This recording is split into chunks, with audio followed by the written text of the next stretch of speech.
দিনে দুপুরে গ্রিল কেটে আলমারি থেকে সকল আসবাব, স্বর্ণ গয়না, নগদ টাকা, পোশাক সহকারে অনেক কিছু নিয়ে গেছে। অর্থ ছিল নগদ প্রায় 2.5 লক্ষ টাকার মতো, আর স্বর্ণ গয়না ছিল প্রায় 15-16 ভরির মতো। আমরা আজকে সকাল 7:30টায় একটা পারিবারিক অফিসিয়াল অনুষ্ঠানে চট্টগ্রাম গেছি। 7:30টায় সকালবেলায় বেরোইছি, এখন 9:30টার পরে এসে দেখি যে আমার ঘরে কিচ্ছু নাই। গ্রিল কেটে আলমারি থেকে সকল আসবাব, স্বর্ণ গয়না, নগদ টাকা, পোশাক সহকারে অনেক কিছু নিয়ে গেছে ভাই।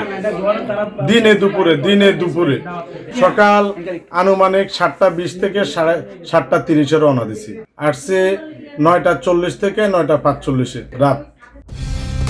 কালার এক্সপার্ট, জর্জ স্যাপ এবং মাইল্ড অন হ্যান্ডস টেকনোলজি সমৃদ্ধ অরিক্স ক্রিস্টাল ওয়াশ আপনার লন্ড্রি এক্সপার্ট। আমার এখানে নগদ অর্থ ছিল, আমাদের পারিবারিক স্বর্ণ গহনা, আমার মেয়ের স্বর্ণ গহনা, সকল কিছুই। অর্থ ছিল নগদ প্রায় 2.5 লক্ষ টাকার মতো, আর স্বর্ণ গহনা ছিল প্রায় 15-16 ভরির মতো। এই রুমে সকল কিছু ছড়ানো ছিটানো পাইছি, অন্য রুমে কোনো কিছু ছড়ানো ছিটানো পাই নাই।